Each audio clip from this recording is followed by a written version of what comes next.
దుద్దుగూరి గ్రామ ప్రజలకు ప్రభు అయిన యేసుక్రీస్తు వారి యొక్క నామములో దివ్యమైన రక్షణ సువార్త ప్రభు అయిన యేసుక్రీస్తు వారు మరి మాకిచ్చిన తలంతును బట్టి మాకిచ్చిన భారాన్ని బట్టి ఈ యొక్క రక్షణ సువార్తని ఈ యొక్క గ్రామంలోనికి చెప్పడం జరుగుతుంది. ప్రియమైన గ్రామంలో ఉన్న పెద్దలారా, స్నేహితులారా, గ్రామవాసులారా, కొద్దిసేపు మనసు పెట్టి ఈ యొక్క దివ్యమైన రక్షణ సువార్తని మీరు వినవలసిందిగా ప్రభు పేరట మీకు మనవి చేస్తున్నాం. ఎందుకంటే మానవులుగా ఎన్నో విషయాల మీద మనం ఆలోచన చేస్తాం, లక్ష్య పెడతాం. నేనంటూ చనిపోయిన తర్వాత నేను ఎక్కడికి వెళ్తాను అనే ఆలోచనలో మానవుడు విఫలమయ్యాడండి. ప్రతి ఒక్కరూ తెలుసుకోవాలి. బ్రతుకున్నప్పుడు చాలా విషయాల్లో మనం అన్నిటి గురించి తెలుసుకుంటాం. కానీ నేను ఎక్కడి నుంచి వచ్చాను, నేను మరణిస్తే ఎక్కడికి వెళ్ళగలను, నాకంటూ ఈ యొక్క మరణం ముగించిన తర్వాత వేరే నిత్య జీవం ఉందని ప్రభువైన యేసుక్రీస్తుని నమ్ముకున్న ప్రజలు చెబుతున్నారు కదా, నేను వినాలి. విని అంటులో విశేషం ఏముందని నేను గ్రహించుకుంటే ప్రతి ఒక్కరూ కూడా మనసు పెట్టి ఆలకిస్తారండి. ఎందుకంటే మానవుడు తనతో రాని చాలా సంపాదించుకున్నాడు.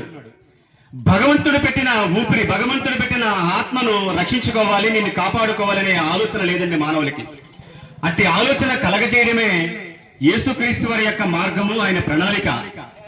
యేసుక్రీస్తు వారు ఒక మాట అంటారండి, ఒకరు సర్వలోకాన్ని సంపాదించుకుని తన ప్రాణాన్ని పోగొట్టుకుంటే వానికి ఏమిటి ప్రయోజనం అని ఆయన మాట్లాడుతుంటారు ఆయన.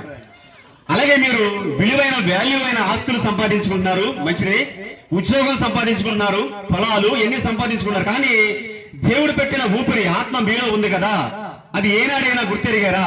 నేను మరణిస్తే ఎక్కడికి వెళ్తాను, నా జీవితం ఏంటి, నా గమ్యం ఏంటి, ఒకవేళ నిత్య జీవానికి వెళ్ళాలంటే మార్గదర్శకుడు ఎవరు అని ఆలోచన చేయాలి, మనసు పెట్టాలి. మనం మనతో రాని వాటి గురించి వాటి వాల్యూ తెలుసుకుంటాం. సబ్ రిజిస్టర్ ఆఫీస్కి వెళ్తే మన ఏరియాలో ఉన్న పొలం వాల్యూ ఎంత ఉందో మనకు తెలుస్తుంటది, ఒక ఏరియాలో ల్యాండ్ వాల్యూ ఎంత ఉందో మనకు తెలుస్తుంది. కానీ భగవంతుడు నీలో పెట్టిన ఆత్మ విలువ ఎంతో నీకు తెలియట్లేదు. ప్రియమైన గ్రామస్తులారా, అది తెలియజేయడానికే ప్రభువైన యేసుక్రీస్తు వారు మీ గ్రామానికి మమ్మల్ని పంపించడం జరిగింది. ఆయన వాక్ ఇచ్చి, ఆయన మాటలు ఇచ్చి మీరు వినాలని, మీ ఆత్మను మీరు కాపాడుకోవాలని, మిమ్మల్ని మీరు రక్షించుకోవాలని ఈ యొక్క దివ్యమైన రక్షణ సువార్తని మీరు విని పాపక్షమాపణ నిమిత్తం మారు మనసు పొంది ప్రభువైన యేసుక్రీస్తుని సొంత రక్షకుడుగా అంగీకరించాలని ఆయన కోరుకుంటున్నాడు. ప్రియమైన స్నేహితులారా, ఎందుకంటే సర్వ మానవాళ్ళు కూడా ఆయన చేసిన బిడ్డలు, ఆయన స్వదస్థాలతో చేసిన బిడ్డలు గనక, ఆయన పోలికలో మనల్ని నిర్మించుకున్నాడు గనక, నశించిపోతున్న మనల్ని వెతకి రక్షించడానికి భగవంతుడే శరీరంతో ఈ భూమి మీదకి వచ్చాడు గనక కాసేపు మీ యొక్క మనసుతో, మీ యొక్క ఆలోచనతో ఆయన చెప్పే మాటలు మీరు వినండి.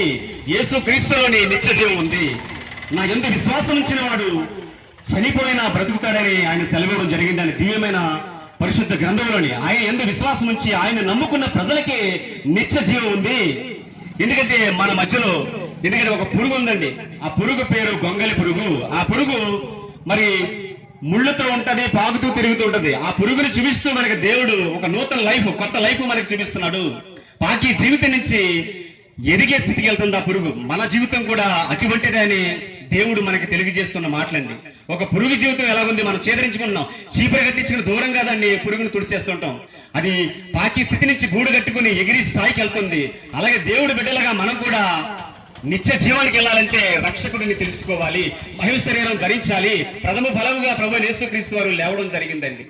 ఆయన యందు ఎవరైతే నమ్మి విశ్వాసం ఉంచుతారో వారి చనిపోరు, నిత్య జీవం ఉంటుందని యేసుక్రీస్తు వారి యొక్క రక్షణ సువార్త మీ గ్రామంలోకి రావడం జరిగింది.